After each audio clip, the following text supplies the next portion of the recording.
So, ayan guys, mayroon tayong bagong gagawin na ano naman to, papa guys. So, ito ay papag na single bed lang to. So, maliit lang to guys, ayan. Yan. So, nabuo ko na yung kaha, pero hindi pa tapos. So, magbubutas pa tayo para sa mga pambris natin. So, butas na tayo guys. So, yun mga diskarte, tayo magbubutas na. Yan, piniprepare ko na mga diskarte. So, ang gamit ko pala dito ng pagbubutas mga diskarte ay mano-mano lang. So, ito yung pait mga diskarte na mayroong kanal sa gitna. So, kasi wala naman tayong barinang malakas. Kasi yung battery na ginagamit kong barinang di battery mga kadiskarte ay hindi ganun siya kalakas. Pag makapal yung kawayan na bubutasan ay hindi niya kaya. Kaya dito lang tayo sa mano-mano, sigurado pa. Kahit medyo matagal, at least nakakautay-utay. So, yan mga diskarte. Itong ginagawa ko mga diskarte, ito yung design sa baba. Ito yung parang brace na rin yan, diretso.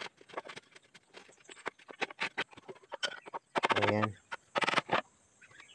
Yan, tapos na yung isa mga diskarte. So, ito na mag-isa mga diskarte. So, basta't marunong ka sa mga sukat-sukat, saglit lang yan mga diskarte.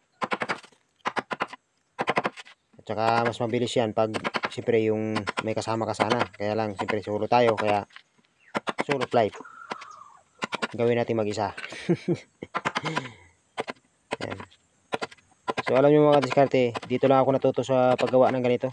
Mayroon lang ako nakitang tao na gumagawa. So, tinignan-tingnan ko lang. At yun, nagpractice na ng practice hanggang sa matuto kung paano mga diskarte sa pagbubutas ng kawayan. So, ay mga diskarte, nagbabalat na ako para sa, ito naman mga kadiskarte ay para naman to sa harang. Kasi may harang pa tong order, kaya pinalatan ko na para matuyo pa. So, ito mga kadiskarte, ang ginagawa ko dito ay ito na yung sa header. Gumagawa na ako ng design para sabay-sabay na mamaya paglatag. So, ang header ko dito mga diskarte ay may design na letter M, pa-letter M lang siya. So, simpleng design lang yan mga diskarte. So, kung mapapansin nyo yan, binubutasan ko na.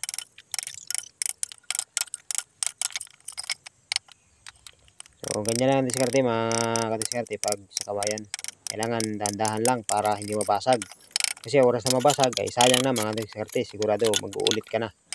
Kasi hindi pwedeng may basag yan mga diskarte. Kasi oras na mag-crack yan, kahit tapalan mo yun na tapalan ng pandikit, bandang mga ilang araw lang, tutuloy-tuloy na yung mga diskarte. Kaya hindi pwedeng may crack yan. Kailangan sa pagbubutas pa lang dandahan na. Yan, kahit siya maliliit na kawayan, dahan-dahanin mo para hindi mabasag. Kasi sayang, pag nabasag, siyempre, putol ka ulit, balat ka ulit, ay dubli-dubli trabaho mga diskarte.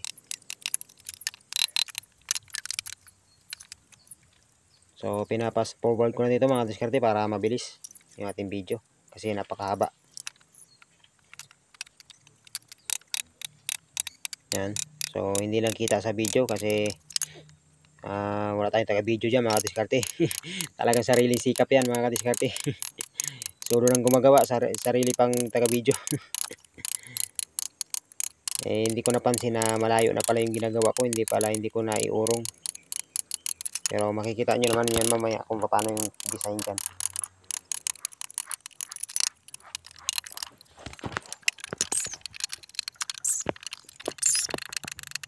So yan, malapit na yan matapos mga diskarte. At may tatayo na natin yan. So sa ganitong trabaho mga diskarte, tiyagaan lang. So yan mga diskarte, yan tinatayo ko na. Ayun yung ginagawa ko mga diskarte, meter na yung header. Yan, tinatagad ko na yung isang paa para sa kabila. So dito mga diskarte, mahirap dito pag mag-isa ka lang sa pagtatayo. Kasi walang tagahawak sa dulo, natutumba na natutumba. Kaya dapat marunong ka rin sa diskarte ng mga ganito. Kaya diskarte talagang kailangan mga diskarte sa ganitong trabaho. Kahit naman sa anong trabaho mga diskarte, di ba? Pag wala kang diskarte ay hindi mo matutukoy yan kahit anong gawa. Lalo na pag mag-isa ka lang, doon gumagana mga diskarte ang ating strategy. Ay mga diskarte, oh. Ayan, tinatagit ko na yung isang kaha. So yan, yung mababaklas na mababaklas. Kaya ulit-ulit, tinakid ko muna yung pamakuan para pag kinabit ko, isahan lang. Yan. Diyan ko matutukuyan na ganun lang pala ang diskarte. At siyempre may matatanggal pa rin. Hindi maiwasan yan siyempre. So, wala pang pako. Yan. Ang ginawa ko dyan mga diskarte ay puro talaga ano yan. Puro kawayan. Wala kang makikitang pako dyan. Kaya yan ang kagandahan sa kawayan.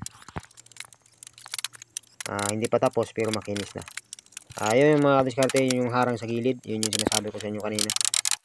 So ayan mga kadiskarte. Nabuo ko na yung forma. Yan yung frame ng single size bed. Ayan. So ang kulang na lang talaga nito ay sahig na lang. Yun na lang ang kulang, sahig na lang talaga. Kasi naikabit ko na yung mga ano niya, brace. Tsaka yung ayan yung harang kasi yan ang order, may harang. Ayan.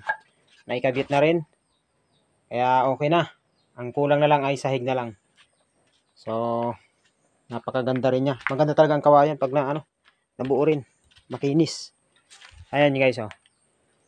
May letter, ang design niya ay letter M. Ayan. So, simpleng design lang 'yan. Yung kanyang header. All right.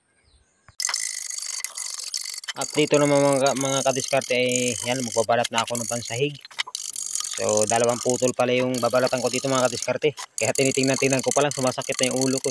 Kasi pag malaki mga kawayan mga kadiskarte ay mahirap balatan. Siyempre malaki yun, matagal-tagal, mangalay sa kamay. Kaya mga kadiskarte, sinisimulan ko na. Ang gamit ko pala dyan pagbalat lang mga kadiskarte ay itak lang. So, nasanay kasi ako sa ganung pagbabalat. Yan mga kadiskarte. Pag sanay ka na rin naman, baliwala na rin sa'yo. Pero siyempre sa umpisa, mangalay na mangalay yan mga kadiskarte.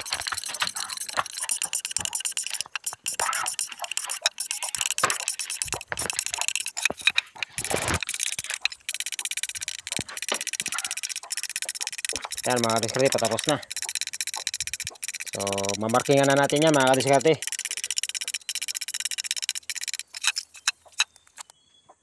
Ayan. Pero tingnan nyo muna kung gano'n siya kaganda. Ayan, gano'n kakinis pag natanggal yung kulay green na balat. Napakakinis. So yung mga kadiskarte, mga minamarkingan ko na. So napakahalaga na marking sa kawayan mga kadiskarte. Kasi pag walang marking, malilito ka pag nilatag mo na. Pero pag may ganito, napakadali lang.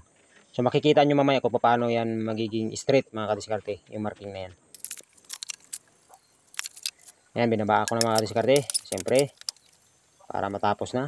Siyempre, para malinisan. So yung pagkabaa ko pala dito mga kadiskarte, hindi ganun kalalaki. Mga 1.5 cm lang ata. Masama sa mga ganun na mga diskarte. Katamtaman lang ang laki. Huwag naman yung masyadong malaki kasi pangit tingnan.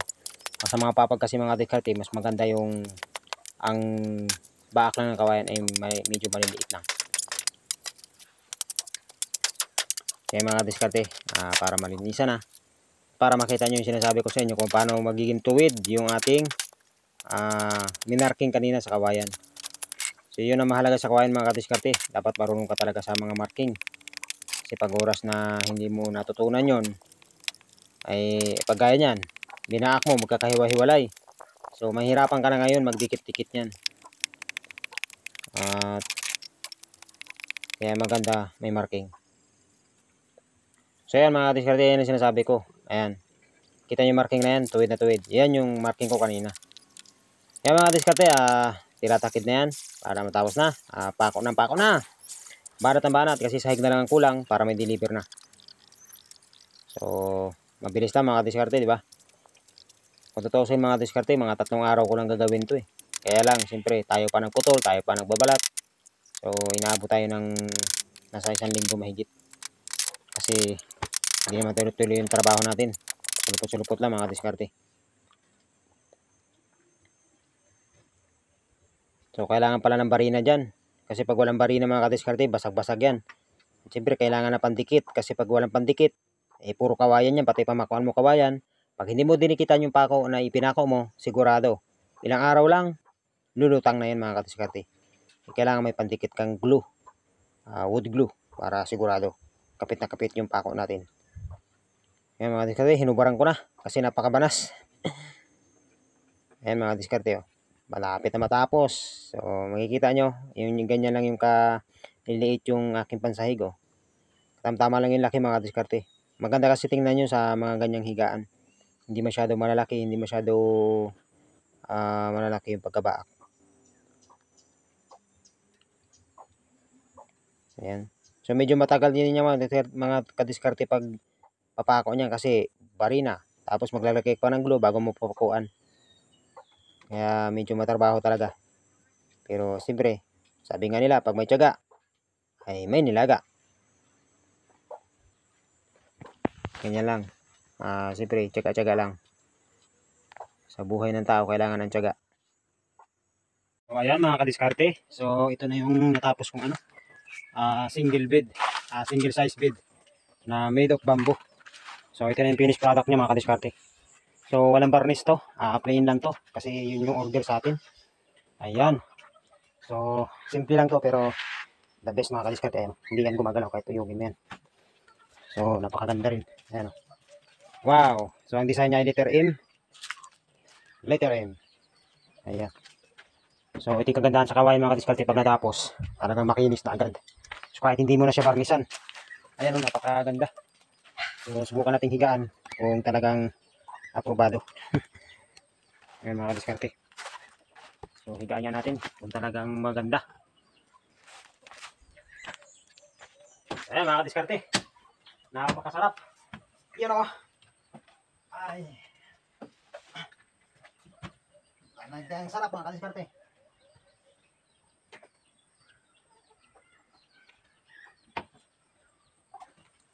Ayos na ayos. Napakasarap sa likod.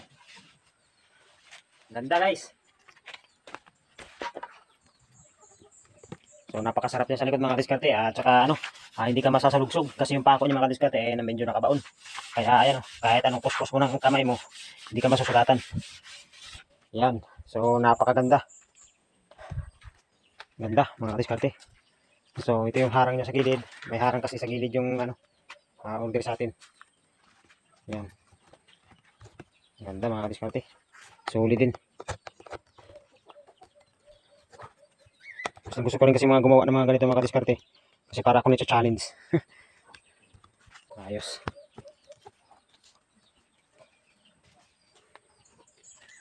So yun lang mga kadiskarte. Maraming salamat sa inyong panonood lagi sa aking video. At next time kung mayroon ulit mong paggawa, bibidyo natin yan para makita nyo kung paano ang diskarte sa paggawa ng bamboo bed. Single size man yan o double size. Gumawa na rin kasi ako ng double size nito mga kadiskarte. So napakasulit niya. Ayan. So ingat kayo lagi mga kadiskarte and subscribe sa aking channel at pakipindot na rin ng hit notification bell para lagi kang updated sa aking mga bagong ina-upload na video. So maraming salamat and God bless sa ating lahat.